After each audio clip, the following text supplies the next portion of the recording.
Salut tout le monde. Bon, dans cette séance, je vous propose un exercice sur les généralités sur les fonctions que vous pouvez traiter en mettant la vidéo sur pause et puis vous comparer avec la solution que je vous propose et bonne chance. Bon, pour la solution de l'exercice, bon, il est composé de combien? De 4 questions. La première question, c'est le taux de variation pour pouvoir étudier les sens de variation de la f sur ces intervalles. Puis la troisième question, il s'agit de montrer une inégalité. Bien sûr, il faudra utiliser sûrement les résultats de la question 2, à savoir les variations de f sur 0 plus infini par exemple. Et puis pour la quatrième question, il s'agit d'étudier les variations de cette fonction, bien sûr, en l'écrivant sous forme de composé de deux fonctions, soit x, y, deux réels, tels que x est différent de y. Bon, on va appeler le t, le taux de variation, c'est f de x moins f de y sur x moins y. On remplace f de x par sa valeur, c'est x puissance 3 moins 3x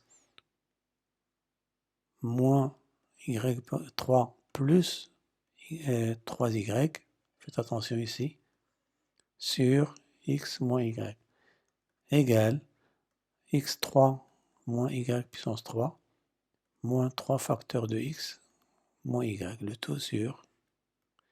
Bon, toujours dans les taux de variation, il faut toujours factoriser par x moins y et simplifier par la suite par x moins y. Ici, c'est une identité remarquable. C'est x moins y facteur de x carré plus xy plus y carré moins 3 facteurs de x moins y égale. Là, on peut factoriser par x moins y et simplifier directement. Donc, on aura t. Finalement, c'est x carré plus y carré plus xy moins 3 bien sûr. Ça, c'est la première question. Deuxièmement, étudier les sens de variation de f sur 1 plus infini moins 1 et moins 1. Bon, variation. Bon, premièrement, qu'est-ce qu'on remarque? On remarque que f est impair, car f de moins x, vous pouvez le vérifier, c'est moins x puissance 3 moins 3 fois moins x, qui est égal moins x puissance 3 plus 3x égale moins x puissance 3 moins 3x, qui est égal à moins f de x. Donc, il suffit d'étudier ces variations sur 0 plus infini. Donc, premièrement, on nous demande sur 0, 1, bon, soit x et y dans l'intervalle de x différent de y, on a t égale x carré plus y carré. Bien sûr, la valeur t ne change pas d'expression, mais seulement c'est le signe qui va changer suivant l'intervalle dans lequel on travaille. Alors, on encadre ici bien sûr, x est compris entre 0 et 1, y est compris entre 0 et 1, implique que x carré plus y carré est compris entre 0 et 2. Et, bien sûr, x, y est compris entre 0 et 1. Ça implique que la somme 0, x carré plus y carré plus xy est inférieur à 3. Donc, t qui est égal à x carré plus y carré plus y moins 3, inférieur ou égal à 0. Donc, f est décroissante sur 0,1. Variation de f sur 1 plus infini. Bien sûr, on a ici x supérieur ou égal à 1, y supérieur ou égal à 1, implique que x carré et y carré et xy implique que la somme x carré plus y carré plus xy est supérieur ou égal à 3 implique que t qui est égal à x carré plus y carré plus xy moins 3 est positif ou nul. Et par suite, f est croissante sur 1 plus l'infini. Maintenant, on va en déduire, on va déduire les variations de f sur moins l'infini moins 1 et sur moins 1, 0, les symétriques de ces deux intervalles. On sait que f est impair. Donc f, et elle garde le même sens sur les intervalles symétriques. Et décroissante sur moins 1, 0, et croissante sur moins l'infini, moins 1. Donc on peut dresser le tableau de variation ici. X, moins l'infini, moins 1, 0, 1, plus l'infini.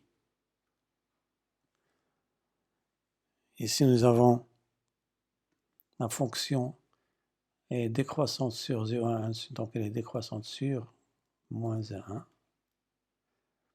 Elle est croissante sur 1 plus infini. Elle est croissante sur moins l'infini.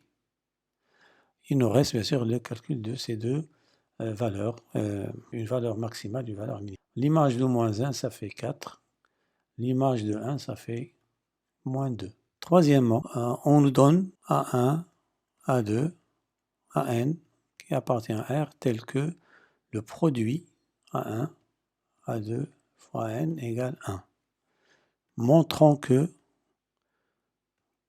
2 plus A1 au cube, facteur de 2 plus A2 au cube, facteur de 2 plus AN au cube, supérieur à 3 à la puissance N. Donc, qu'est-ce qu'on va remarquer ici? On va essayer de... 3 à la puissance 1, c'est quoi? C'est 3, c'est-à-dire 2 plus A1 à la puissance 3, plus le facteur de 2 plus A2 à la puissance 3, fois 2 à la puissance AN à la puissance 3, 3 fois 3, combien de fois? N fois. Donc, il suffit de prouver que quel que soit K appartenant à N, tel que K compris entre N, 2 plus est supérieur ou égal à 3. Si on arrive à montrer tout ceci, donc on va faire le produit de tous ces termes, ce qu'on appelle le télescopage. Donc, mais comment on peut avoir K à la puissance 3 en fonction de la fonction? On a f de x qui est égal x puissance 3 moins 3x. Donc, les images des AK, c'est AK puissance 3 moins 3AK. Mais il faut faire apparaître 2 plus AK puissance 3. Bon, on sait que 2 est une valeur minimale de f sur R+. Donc, quel que soit x appartenant à R+, on a f de x, c'est-à-dire que x puissance 3 moins 3x est supérieur ou égal à 2. Donc, implique que x puissance 3 plus, moins 2, pardon, plus 2, il est supérieur ou égal à 3x. On va remplacer x par A, les AK. Donc, quel que soit K appartenant à N, tel que, bon, les AK sont positifs, AK, tel que K compris entre 1 et N, on a AK 2 plus AK à la puissance 3 est supérieur à 3 AK. On remplace x par AK ici. Donc pour k égale 1, on remplace k par 1 ici. 2 plus 1, puissance 3 supérieur à 3 à 1. Pour k égale 2, on a 2 plus A2 à la puissance 3 supérieur à 3 à 2. Et ici, les pointillés, bien sûr. Pour k égale 1, on aura 2 plus à n puissance 3 est supérieur ou égal à 3 à n. Donc, on va multiplier tous les termes de droite et à gauche. 2 plus A1, facteur de 2 plus puissance 3 ici, A2 puissance 3, fois 2 plus AN puissance 3, il est supérieur ou égal à 3 fois 3 fois 3 fois combien de fois? On aura ici 3 fois 3 fois 3, combien de fois? N fois. De 1 à n, il y en a n termes, n fois. Et ici, on aura A1, A2, jusqu'à n. A1, A2, AN égale 1. Donc, 2 plus A1 puissance 3, facteur de 2 plus A2 puissance 3, facteur de 2 plus AN puissance 3, il est supérieur à 3 fois 3 fois 3 n fois, ça fait 3 à la puissance n.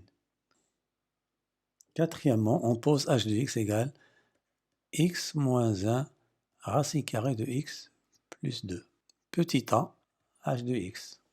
Donc soit x appartient à l'intervalle moins 2, bien sûr pour pouvoir parler de racine carrée. On a, il suffit de calculer f de racine carrée de x plus 2 égale racine carrée de x plus 2 au cube moins 3. On calcule un petit peu. Donc f de racine carrée de x plus 2 égale, ça c'est x plus 2 racine carrée de x plus 2 moins 3 racine carrée de x plus 2 moins 3. Donc il nous reste quoi? X plus 2, ça fait x moins 1, on commence par x moins 1, racine de x plus 2, qui est égal à h de x. Donc f de racine carrée de x plus 2 égale h de x. Petit b, variation de h sur variation de h sur moins 2, moins 1 et sur moins 1 plus l'infini. Sur moins 2, moins 1. On va l'appeler ici i.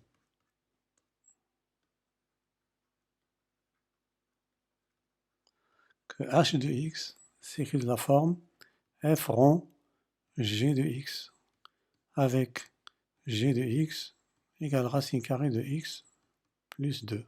Bon, on sait que g est croissante sur moins 2 plus l'infini, donc sur moins 2 moins 1. Et g de moins 2 moins 1, il est clair que c'est quoi? C'est 0, 1. Il est inclus dans 0, 1. Et f était décroissante sur 0, 1. Donc, h qui est égal à f rond g, et en accroissant, décroissant, c'est décroissant d'après votre cours sur